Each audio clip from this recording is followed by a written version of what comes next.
The Carleton College Convocation program is a weekly lecture series that brings fresh insights and perspectives from experts in a variety of fields. The program has a rich history dating back several decades. The selected Convocation speakers assist the liberal arts mission of centering thoughtful conversations within education and beyond.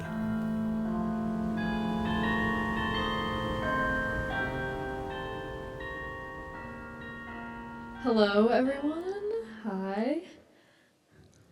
My name is Ruby Matheson, and I'm a first-year Prospective American Studies major. As a Minnesotan, I was especially honored to be asked to introduce Jana Shortal at today's convocation. Jana has been reporting on KARE 11, Minnesota's local news station, for 22 years. That means they started before I was born. And by the time I was old enough to actually watch the news, they were already somewhat of a legend. Don't worry, I'm getting the compliments. An 8-time Emmy winner and host of KARE 11's Breaking the News, I remember watching Jana on TV as a kid and being so inspired by their confidence and clarity. Funnily enough, at my first journalism camp as a kid, I reached out to Jana for an interview, and their team never got back to me. It was a tight turnaround. It's fine. It's funny how that works out, though.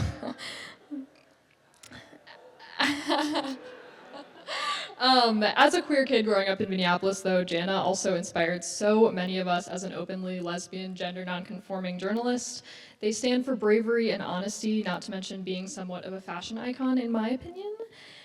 Jana was featured on CNN's Great Big Story for defying the dress code of professional news anchors, a move that embodies a hard-won commitment to authenticity. Jana stands among a host of journalists who have unflinchingly reported on such tragedies in Minnesota, such as the murder of George Floyd and, most recently, Operation Metro Surge. From Jana, we can learn a lot about professional integrity, as well as the ethical commitment of journalists to stand up for human rights in the face of federal occupation and terror. Jana graduated from the University of Missouri-Columbia with a bachelor's in journalism. They won their most recent Emmy in 2024 for Best Anchor. In their post celebrating the win, they wrote, "I work in an industry that doesn't place people who look like, dress like, identify like me at the anchor desk. I hope everyone shoots their shot, especially when you are the only one. We need you." Please join me in welcoming Jana Shortal to Carleton College.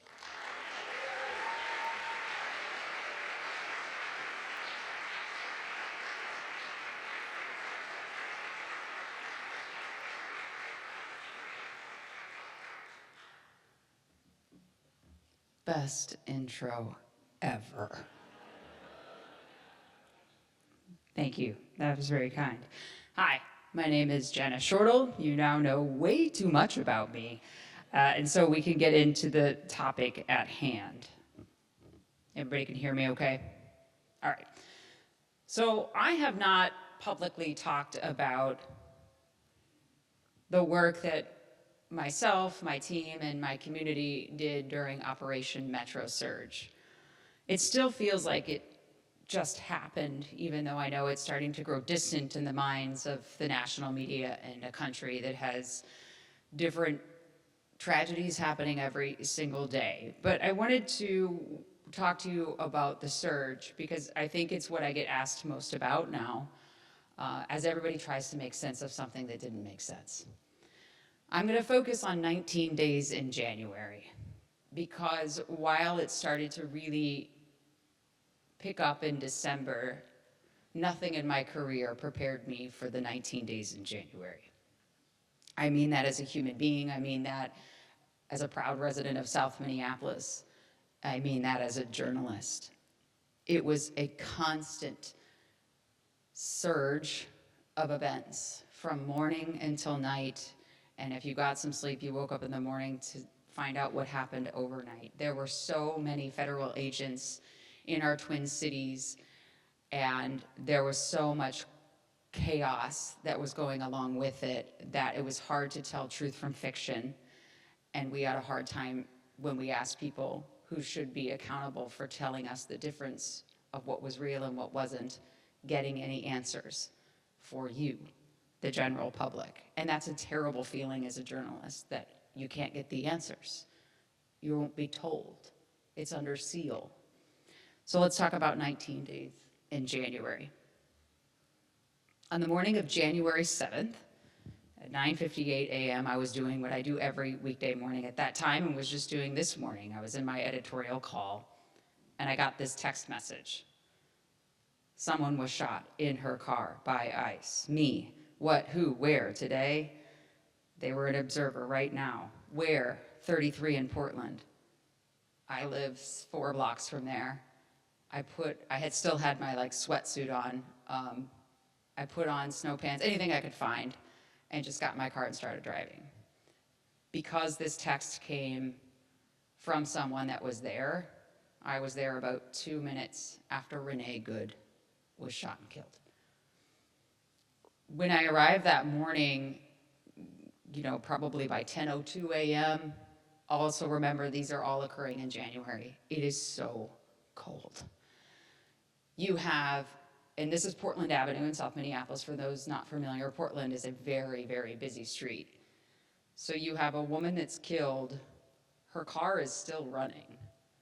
ICE agents are surrounding the car. Neighbors are starting to come out because they heard the commotion, and because they'd already been subject to the surge, start blowing whistles demanding, who are you? What did you do? You killed somebody. Where is she? Ambulances couldn't even get through. It was the most strange crime scene I had ever been around. And the reason I think now, when I look back at why it was so strange, is because it wasn't treated as a crime scene.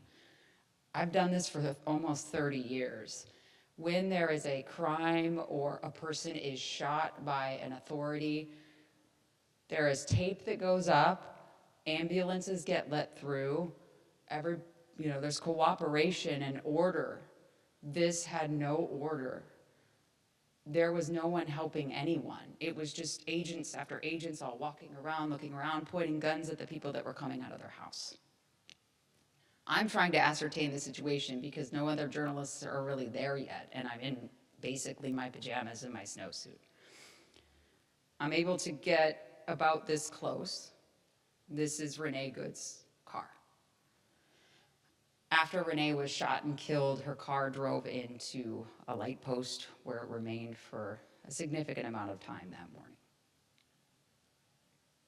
I start asking people what they saw, what they heard, and because we can't get camera crews in there right away, I basically look like this on FaceTime, trying to get on the air back in Golden Valley to tell you what was going on.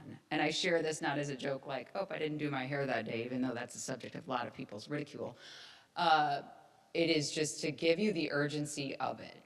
We were running towards gunfire all day, every day, all day, every day. We were running towards whistles. We were running towards car windows broke in, and it didn't matter what you were doing, where you were, you didn't have time to do anything. And these scenes, immediately after this scene, my alarm started going off again. Oh, it's happening now at Nicollet and 16th. Oh, it's happening at Roosevelt High School. Like in one day, you are going to occupation after occupation after occupation. Oh, at the end of that day, a familiar sight in South Minneapolis. By the time afternoon hit, vigils. This is where Renee was killed. People came from everywhere. And I'm at Renee's vigil site. It remained intact for a significant amount of time because people basically babysat it 24/7. To do that at 34th and Portland is significant and a constant reminder of where we were as a city at that time. At the end of that day, so probably right around the time this picture is taken, the Department of Homeland Security told us their version of the events. And this is titled, "Can You Believe What You See?" Because this is what I sit with as a journalist after this entire event. I'm not saying it happened every time, but it happened in major moments of Operation Metro Search. I would arrive, I would take pictures, I would talk to people, I would hear about what happened from multiple people, even police officers, not federal agents, but police officers. I would go back to work if I could. And at the end of the day, right around 4 or 5 Central Time, we would get a statement from the Department of Homeland Security. What we heard that day and in the days since didn't jive with what we saw. Then Homeland Security Director Kristi Noem said, Jonathan Ross, the ICE agent who killed Renee Good, he acted in self-defense. Kristi Noem described this incident as an act of domestic terrorism. Most of you, or let me just ask, how many of you saw video of the shooting of Renee Good? And that's the difference between today and 60 years ago. I was talking to a young photojournalist before we started, and that the importance of documenting and taking pictures. A lot was said about people being encouraged to interfere with these ICE events by being observers, that they too were domestic terrorists, that they too were impeding a law enforcement operation.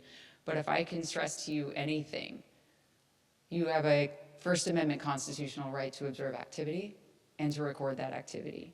And if people do not have the courage to take out their phones and record, a lot of things we wouldn't know about. You would have been told that George Floyd died of a medical incident. He just had a man died of a medical incident. But Darnella Frazier got out her camera and showed you that he didn't. It's important for people to be able to document what is happening. And I saw that time after time after time after time in Operation Metro Surge. And it is not to be adversarial. It is not political. It is to say, here is what I saw. There should be accountability for that. We want answers. We are the taxpayers. We are the people. After Renee Good was shot and my bosses saw me there in my pajamas, we were issued riot gear by end of day. Even after the murder of George Floyd, when our community was in such peril and pain, we weren't issued riot gear. And I never wanted anything like that. I don't want to be in a battlefield. I did not enlist. I am not a police officer. That's just not for me. God bless those who do. When I was handed this to be a person that is normally just armed with a pencil and a notepad, it felt like, is this what I signed up for? These are for people who cover war zones. But why is South Minneapolis a war zone? But in order to keep doing the job, you had to agree with management, this is what you would do. Especially for a person like me that kept leaving their house in their pajamas to go to these scenes. So January 7th, Renee Good. 1 week later, same person that texted me moments after Renee was shot. 8 p.m. 2 people shot over North Minneapolis by ICE, confirmed. I was already on my way.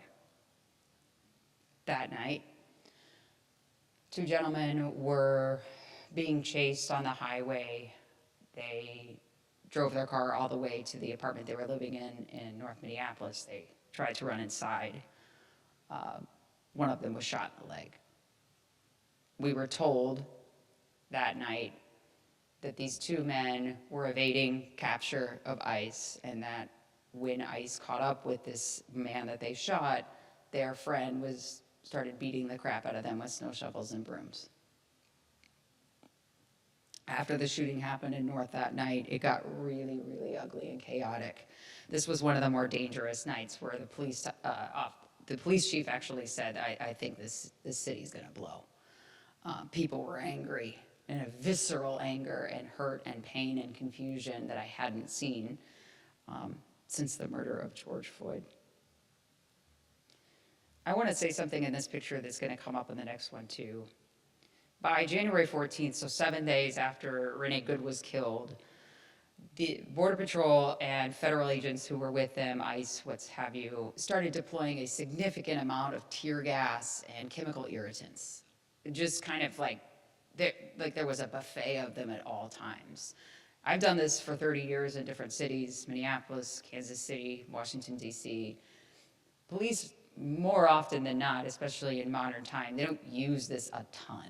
unless they have to. But this was different. They were just being used all the time, and it added to the fear and chaos and agitation, in my opinion. So these scenes look this way almost as if someone wants them to look this way.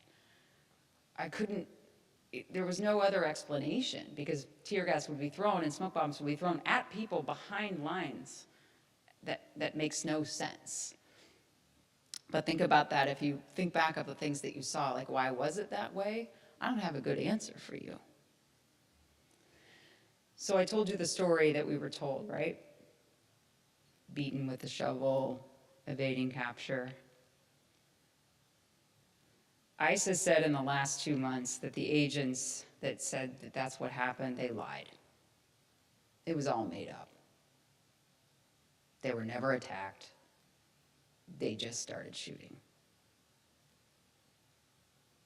This is the first and only example I know of that we were actually come back to telling us that the federal agents lied under oath. But you may ask, why did that happen? Because there was video that our city had from cameras that showed that the story never happened. So you kind of have a choice at that point. Say, throw a couple agents under the bus and be like, these people are bad, they made all this up. We would never do that. Or have the nation see the video and you try to back it up. This didn't get as much publicity, but it was really painful. And I think Northfield went through a couple of these too. Kids. I worked a lot with the Columbia Heights School District. They have a sizable minority population. And for whatever reason, Columbia Heights, and it's a small school district in the metro, seemed to be targeted. And again, think what you want about immigration or immigration enforcement. That's fine. That's a separate conversation. This is about how people were treated. So in Columbia Heights, they had 4 students taken from one school, 7 from an entire district. And we're talking about disappearing kids. We're talking about there were agents on the perimeter of the school watching how drop-off and picked up happened.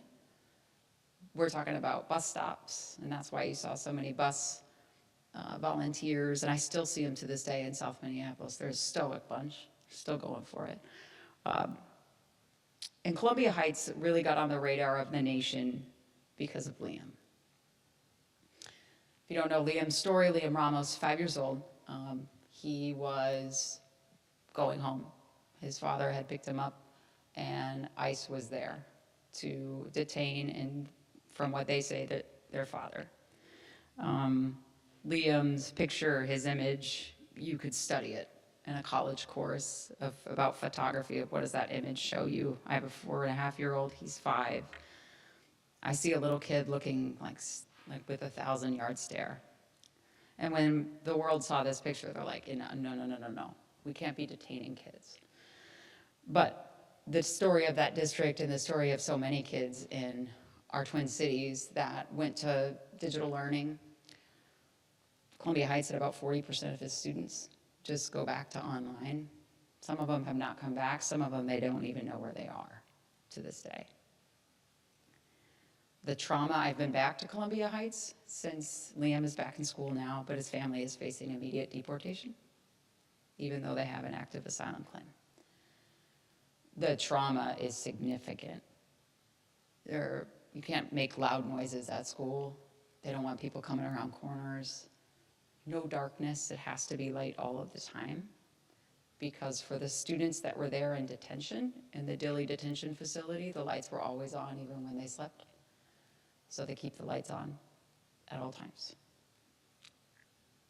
January 7th, Renee Good. January 14th, North Minneapolis. January 20th, Liam gets taken into ICE custody. January 24th. Almost exactly the exact same time. This time it's a Saturday morning, and the text comes. And this one was a little bit different because I had been at work a lot, and the stress had been a lot, and the whistles had been a lot in South Minneapolis, and we didn't know how to talk to our son about it. He saw it and heard it every single day. But on Saturdays, that's play all day with Dad. No matter what happens, I'm Dad to him. At 9:30 in the morning, it's just getting started, and my wife walked out and said, somebody's been shot in front of Glamdahl. You need to go. Glamdahl's a donut shop in South Minneapolis. It was 26 degrees below zero. I say that because that starts to be an issue as the morning goes on. So I did the same thing again. How many clothes can I get on my body and get in my car and go as fast as I can? It's also pretty much south, so I go straight there. I am by myself. I have my riot gear, and I have my phone, and I have my press badge. That's it. About 5 minutes after I got there, my ventilator wasn't working because of the temperature. Come on, Carleton, buy a better one. So I just took it off. And I'm standing at a tape. I don't know what's happening. I don't know that a man's been shot and killed. I know that we've been told somebody's been shot. I've been told that in a text. My work, I'm the first one there. There's hardly anybody there yet. I'm not hearing anything, and I have like 4 pairs of pants on, so I have my phone kind of in my pants every 5 minutes because I'm trying to take pictures, but my hands start to freeze, and so I put it back. But this picture is just going to give you kind of how close I am to Border Patrol. And so you've all seen crime tape, right? Like yellow tape. So there's yellow tape. He's on one side, and all of those people, and I'm on the other side. And I'm about 5'5", 105 pounds, and just sitting there with my phone, like taking pictures. You can tell kind of my vantage point, and I have my badge on. They're pretty much covered, only you can see their eyes, but they have their guns drawn. And people are chanting and starting to yell and starting to show up. And I'm just kind of looking around, because normally on a crime scene, if that's what it is, I'm looking for who can tell me what happened. So I started to be like, who's in charge here? What happened? And they just stared at me. They didn't say anything. It's just stared with the guns up.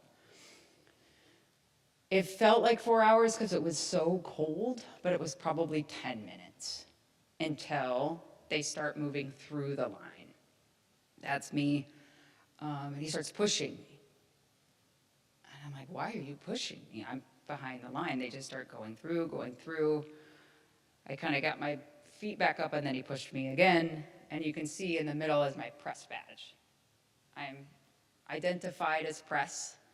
I am behind these lines, but as you can see, kind of the army of them behind you, you can see a helmet there. They started to push through the crowd. At one point, he keeps pushing me. A second one grabs me, and they hold me while they put, it's not pepper spray, it's a liquid, into my eye, because you can kind of see me recoil. After they got it in my eye, a second one, that one of them just held me down on the waist. If you've ever had a chemical irritant put in your eye, it hurts like hell.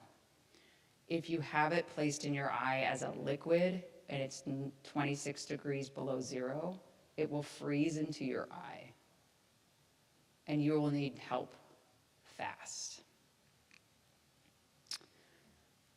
I just really remember being pushed and then feeling a burn and then laying on the street. Within 30 seconds, I remember being picked up and I couldn't see out of my eye and my glasses got messed up when my face hit the ground. And I remember thinking, I don't know who's picking me up. I don't know if I'm about to be hauled to Whipple. I don't know what's happening right now because I wasn't with my station. I went by myself. And then I felt warm water and people talking. I will say as many times as I can, more people helped than ever hurt in Operation Metro Surge. The people who picked me up were the people who were there. They started asking me questions about, was I allergic to anything? And then they said, can we take you to get help? And the next thing I remember, I was in probably some just graduated college kid's apartment in Whittier with swarms of women trying to help me, trying to use a hairdryer to thaw it and then hot water to flush it.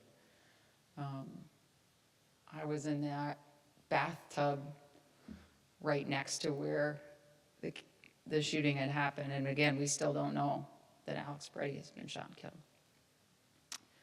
I think it lasted an hour. I don't even know. Maybe it was 45 minutes. And I put my snowsuit back on. And all I could hear before I ran back down the stairs was explosion after explosion after explosion after explosion, and screaming and whistles and air horns. I thought, this is the day that this blows up. I went down there and it looked like it. I found my crew and I just said, I'm going on the air, let's go. And we started reporting that day as the crowd got more and more agitated and the feds gave it right back. We were reporting and I literally got hit, and I felt like I was getting hit with snowballs, and I looked and I'm like, no, I'm literally being pelted with smoke grenades. They're throwing smoke grenades on our bodies as we're reporting. Nothing like this has ever, ever happened in my career in America. It was absolutely unbelievable, and I didn't know where that day was going to stop. By the end of the day, by the time I got back to the station at 2 p.m., we had 10 videos of the shooting of Alex Pretti from every angle. You can see, I'll show you. You can see Alex right there. He's in the brown jacket and the pants. He's going like this. He's being sprayed with a chemical agent. He's back here. Then you see him wrestled onto the hood of a car. Then you see 6 ICE agents surround him, and the one on the far right has Alex's firearm. It's been taken away. And then he was shot 10 times in the back. It's on video. They called Alex a domestic terrorist. They claimed he was armed and dangerous and came to do harm. The video shows that a woman was shoved forcefully by Border Patrol agents. And yes, is Alex there and as an observer? Is he pissed? 100%. But the video shows what it shows. A woman was shoved. He goes to her defense, and they spray him, and then they start wrestling with him. Then they take his legally registered firearm that you could see on his belt off and shot him in the back. That was the day that I remember in real time being on the air back at the station 4 hours later, where these videos are coming in, and we as journalists are watching it with you. We're like, okay, that shows that, that shows that, that shows that. And then we're being given these statements by DHS at the same time. And I was praying for a journalism professor to come in there and tell me exactly what to do, because it's not matching. And if you ever find yourself in that situation, one of the first things I ever taught my kid was, well, first be kind, and then tell the truth. What did you see? And that statement is heavy. When the federal government is telling you what you saw didn't happen, I've never had to do that before. But that's the story of the surge. A lot was said about us as a state, as a community, as a city, by people across the country, by people all over the world. What did Minneapolis have? What was different about how Minneapolis reacted? And I don't know that there is a story that Minneapolis has a secret sauce. I'd love to think so, but I don't think that's what happened. I think that Minneapolis has unfortunately been trained in trauma in the last decade, kind of outsized trauma, and community groups knew how to react in a situation, and this was something that, again, no matter how one feels about immigration or how we deal with that as a nation and what we should do to enforce immigration rules, these were visceral, painful moments that you could hear in the sound of whistles day and night. You could watch video after video of people crying, being like, why are you doing this? Why are you taking me from my child? Why are you taking kids from the bus stop? And for me, the story, it's not about me, but I can only say what I learned that day when I was doing my job, visibly with a press pass, not aggressing. My face was visible to them, my pass was visible to them, and I was held and like there was an agent put in my eye and then held to the ground as a member of the press. That's a chilling reality. That matters, should matter to everyone. I did nothing, I said nothing. I only was there to find out what happened. After the killing of Alex Pretti, the community and the nation were heard and the backlash was swift. But it took 19 days after he was killed for the federal government to say that the surge was over.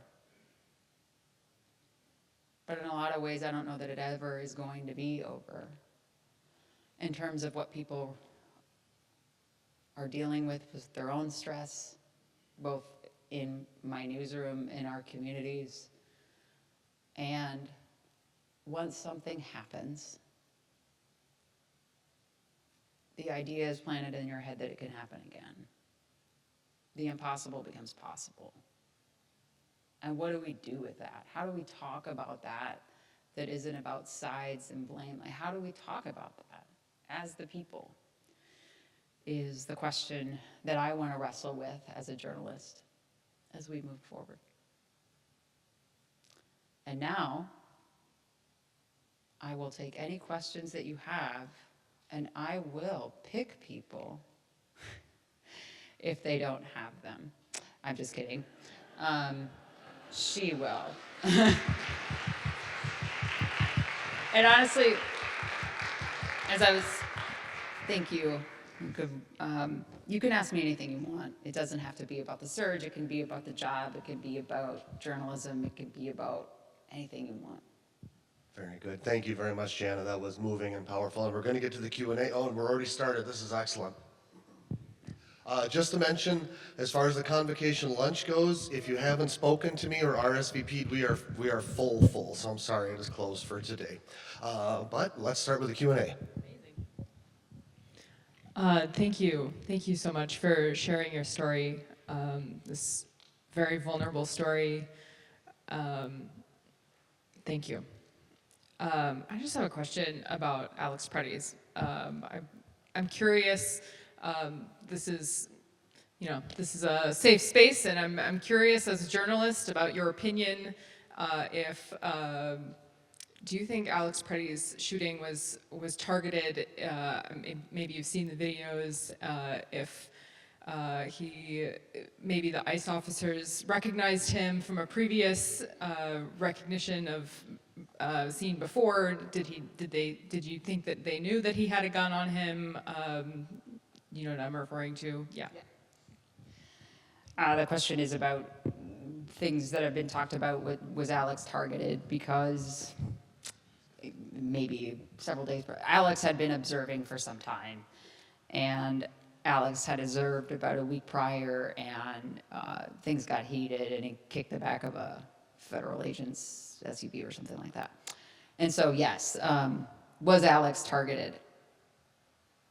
I mean, journalists are born skeptics, so I don't have any evidence to say that that is true. I would say, based on my own experience covering the surge for those 20 some odd days, that my gut instinct is no.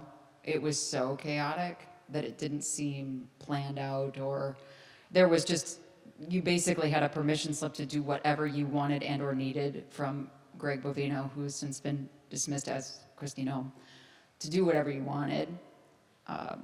There would be immunity for you, and so far there has been. So I don't think that they cared about Alex Pretti. I don't think that they cared about Renee Good. I don't think they care about me. I don't think they care about Liam. I think that it was just do what you want to get the numbers.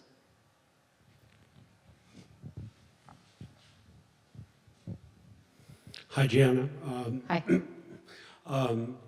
First of all, speaking as an, pardon me, speaking as an alumnus in the process of moving from St. Paul to Northfield. First of all, as a Twin Cities resident, I wanted to thank you for your courage and your, everything you've done for this and everything else you've done in your career. Just want to let you know how much people appreciate that. My question for you, once upon a time, I almost went into journalism myself. I would like to know, and I totally understand if you can't say everything because you're still, employed by KARE 11, how supportive KARE 11 and Tegna, and I don't know what the situation is with the acquisition You or and whatever. me both. Yeah, I know it's totally up in the air, and I'm glad it's up in the air, but through Metro Surge, how supportive KARE 11 and Tegna and all the business interests, because I think, as you said, born skeptics, a lot of people are thinking that there's a lot of corporate interests or political interests that may or may not be suppressing full coverage of what's been going on, and that a lot of the news is being transmitted within the community and not from broadcast journalism or print journalism. Yeah. I wonder if you could speak to that a little bit. Sure. Tegna is the company I work for. They own KARE 11. He alluded to Tegna's been purchased by another media company, but that's tied up in court because it was just a tinge illegal the way they did it. KARE has always, and Tegna, since Breaking the News has started, Tegna put me in this place. So I don't like to say like Tegna had a lot of courage because I think that sounds, oh, this is a church, I almost said the F word. Messed up to be like, oh, you had the courage to pick a minority person to do a job that they're perfectly qualified to do. During the surge, honestly, and it was like this when George Floyd was murdered, I think that my managers and our corporation they were genuinely worried about our safety. Genuinely. And the day, while they thank me for my commitment to journalism, they aren't super excited that I kept showing up to these scenes by myself. Because, all laughing aside, it's very plausible that, and I still have dreams about it, if one little thing may have gone differently in that brief altercation with pepper spray, something else could have happened. I don't know that Alex fought back that much. Renee didn't. She said, I'm not even mad at you, man. So they had rights to worry, and they were 1,000% supportive. Sadly, they learned in the aftermath of the murder of George Floyd that they were going to have to pull people, like, stop. Okay, you stop now. You're going to thank me later because this is going to haunt you a little bit. So they were wonderful. And we have editors and managers for only the reason is that everything could use a second set of eyes. We're not censored. And they're also there for balance, of course. Like, did you ask the Homeland Security or blah, blah, blah? Is there anything that shows this, that, or the other thing? So, it's all been on the up and fair, I can say. And thank you for your comments. I hope I have a job in 6 months from now, but I can't guarantee it. But I appreciate that so much. Thank you. We have a friend with a question over here, but before that, I just want to mention to our 22 friends on Zoom, if you'd like to submit a question in the chat, please do so, and it will be relayed to me. And now, your question. Hi, thank you for being here today. You mentioned early on in your talk a little bit about the importance of documenting events, especially we saw this with observers during the Metro Surge operation. And I remember particularly after Alex Pretti was killed, AI-generated images that supported some of the claims by DHS floating around, and they were images that looked real, where his phone in his hand was replaced with a firearm.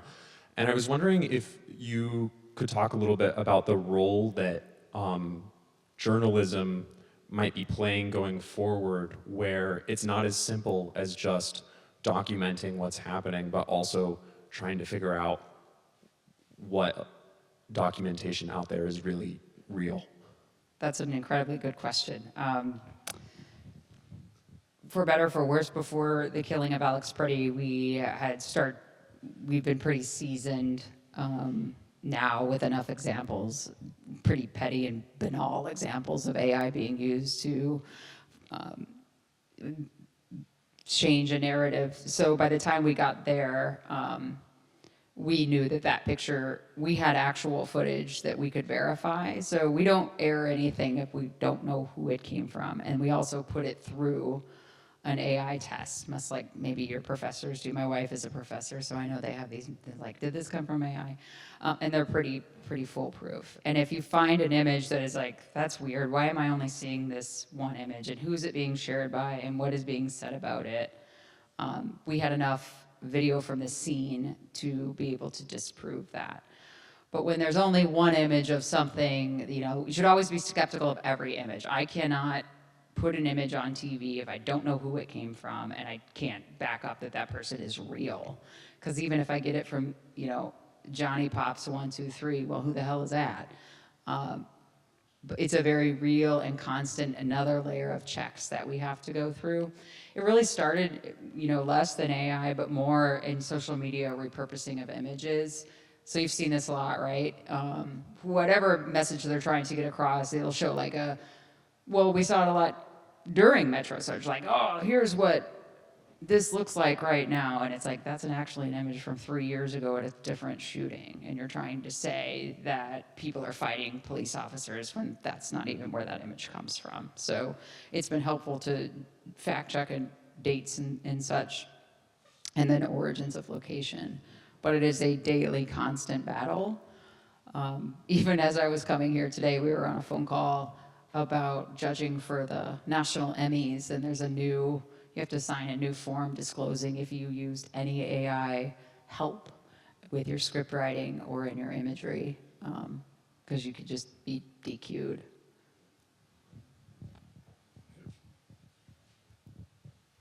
Hi, thank you for being here. I'm a South Minneapolis resident myself. Power. But my question for you is, what are you seeing and experiencing and hearing now after the surge? And especially, I think, as we still have communities that are impacted and we have many people who want to forget or want to move on to the next thing. It's a great question. I think when you've been living in a season of chaos for a significant amount of time, the natural order of the human body wants to leave chaos. Just go back. We've all been through COVID, the murder of George Floyd, in Minneapolis, the assassination of Mark and Melissa Hortman. It's just one thing after another. The school shooting at Annunciation, before that, January 6th, everything has just been this constant state of upheaval. And so I think Metro Surge is over. Why are we talking? It's over. We don't need to talk about it anymore. It happened already. But I think it happened to a lot of people, and it changes you. It changed me. So did Annunciation. So did Melissa's assassination. So did George Floyd's murder. So did COVID. So, the list goes on and on. I think people want to not talk about it anymore because you don't like to sit in painful spaces. It's uncomfortable. I mean, the lasting effects are real. You've seen people talk about the economic impact, but there's real impact at the bodegas in our neighborhood or the Mexican ice cream place over by my house at Park and Lake. People are starting to come back out, and that's awesome. We're going to see, I think my litmus test is going to be Sunday is May Day. I want to see how many people come out. But yeah, I mean, people lost their businesses. El Saison, that couple lost everything. That's not insignificant, and that has generational trauma. Like, everything's going great, and then it's gone. People that were taken to detention that come back, I'm sure their sense of America's a little bit different right now. They did all the right things. They went through all the right processes. As I said, Liam and his family are facing imminent deportation. People are still going to immigration courts every single day. There's 3 cases today that I'm watching. You should know too, the immigration court judges are not the same as judges in the criminal justice system. You can kind of pick just whoever lawyer to be one.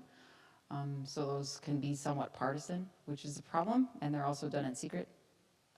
So people are still living the aftermath of the surge, of lost wages, of not going to work, of their interactions with ICE. One of the women that I bet you probably saw, Alia Rahman, she was a disabled autistic woman who was taken out of her car like cattle. She still deals with this every single day, you know, that trauma and the physical injuries. So I think the news always wants to move on to the next big tragedy or the next whatever they want to focus on, but I don't know. I mean, that's why people have scars. And this is a big one. Thank you so much for sharing this and for everything that you've been doing. Getting that message out of the news and everything that you're seeing and reporting on has to look different given the different mediums of which you're passing that message on, whether it's over TV or social media or here in person, and the sometimes overlapping or sometimes non-overlapping audiences to that message. I was curious how you balance or think about the way you're communicating your message over those different platforms to those different audiences, and if that's something that affects how you approach your journalism. Well, I kind of go back to that, just tell the truth. I think the way that I've talked to you today about the surge, would never shared in this much detail and casual way on TV. I get a couple minutes, and I just believe in people, probably too much so, and we're all here and I can see you, and that's such a gift because I can't see you when I'm on TV. I don't know if you're interested in what I'm talking about. I don't, so this is a far more intimate gathering. And so I'm able to tell you in a very candid way. I don't participate in TikTok, and nothing personal, no big political reason other than I'm just really tired and I don't want to learn new things. Instagram has always been a place where I felt comfortable, but in the last couple of years stopped sharing a lot of like personal pictures of my family just because I get a lot of threats. But I use it now. It was very helpful during the surge. I made a video right after I got popped because I wanted people to see in real time what it was looking like. And then after that, the news doesn't often, so we get statements from people, not often when they talk about us. So Renee's partner, Becca, wrote a really beautiful statement about her. And typically on the news, you're gonna get like a sentence or two. I wanted to read the whole thing. And so I used Instagram for that. Same with Alex. I think people should just be heard in their entirety. Also one of the families of the children that was murdered at Annunciation, same deal. I wanted to read every single thing about their child. So I use social media for that. Or to just have quirky stuff, like Pizza Hut is gonna have Book It again. Right. For people my age, that's a big damn deal. wasn't going to make the news, but yesterday I was like, what? Book It? I live by Book It. My wife grew up really poor in West Virginia, and she housed personal pan pizzas. Book It is a program where when you're a little kid, if you read a book a month, you get a certificate, and you get to take it to Pizza Hut, and they give you your very own pizza that none of your siblings can effing touch, and it belongs to you, and you earned it. I'm very passionate about Book It, and that was on my Instagram last night. So each channel does different things. It's more of a democracy as to what goes on breaking the news because I don't act alone. And so that's what I was doing in my car, decide the stories. It's a little bit, I gotta kind of mind my P's and Q's right there. If I do want to stay employed and advertisers come to my show, they would like me to stop doing things. So if my show gets a little more banal, that's why. Thank you very much for sharing your story. I'm just wondering, how are you doing? Who sent you? Did my wife send you? My mother? I am filled with gratitude. I think that there are more people who want to help than want to hurt. I really, really do. People are incredible. I saw so many incredible things. And I have. Every tragedy I've covered, I've just seen incredible things. The things that don't make the news, the people that don't seek attention or just don't want to live on social media, I saw it in a block by block kind of way.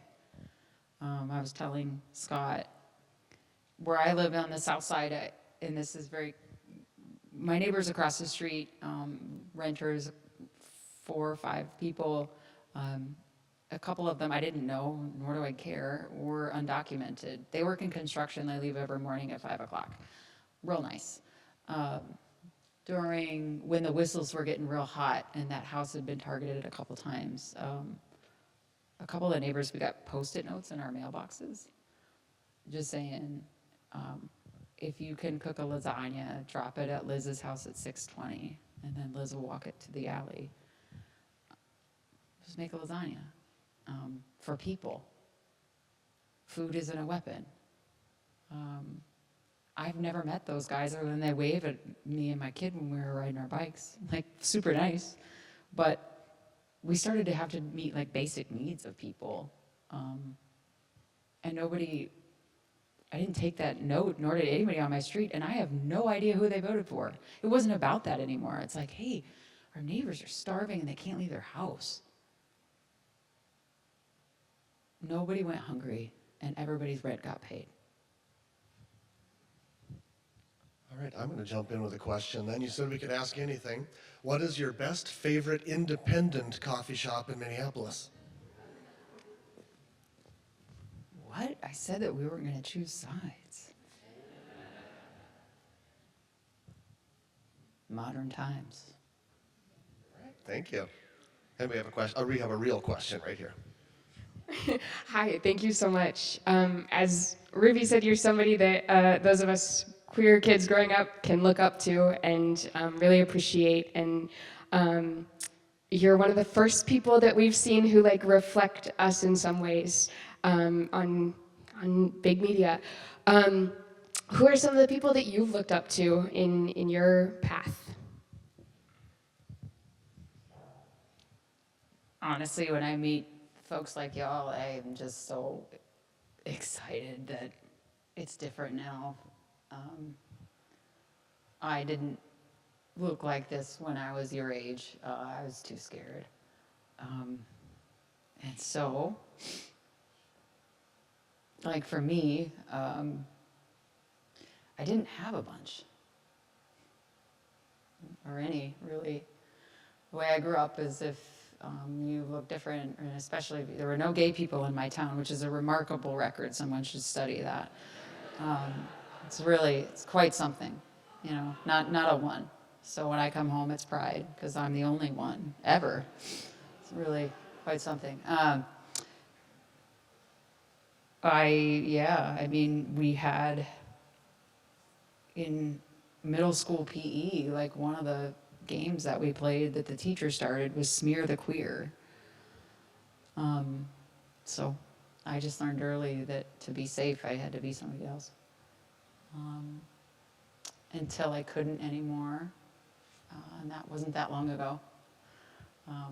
If anybody remembers when I first came here, I was pretty forgettable. So you may not remember. I came here very tan and blonde with long hair and I did all the things. And there's nothing wrong with being tan, blonde hair. It's just that I spent every day trying to be somebody I wasn't until it was either that. I was either going to be myself or I was going to be dead. So I took a shot at myself. And people like you said that was okay. All right. We have one right here.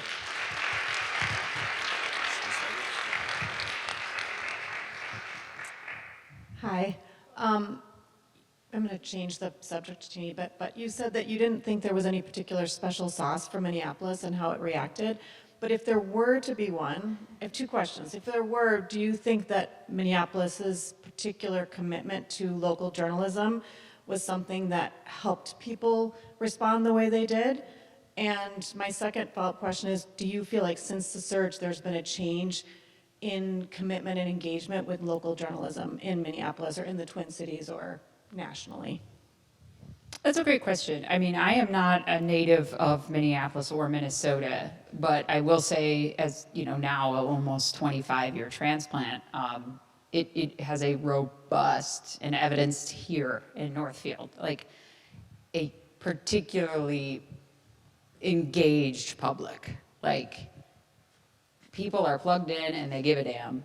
And I see that not just in Minneapolis in the metro area, but I see it in Northfield, I see it in Duluth, I see it in Western Minnesota, I see it in Rochester. So, and they're just really like informed and learned people. So what I like about that as a journalist is that it demands, don't BS, you guys. Like you're not paying attention. So I think that was there in the soil. So yes.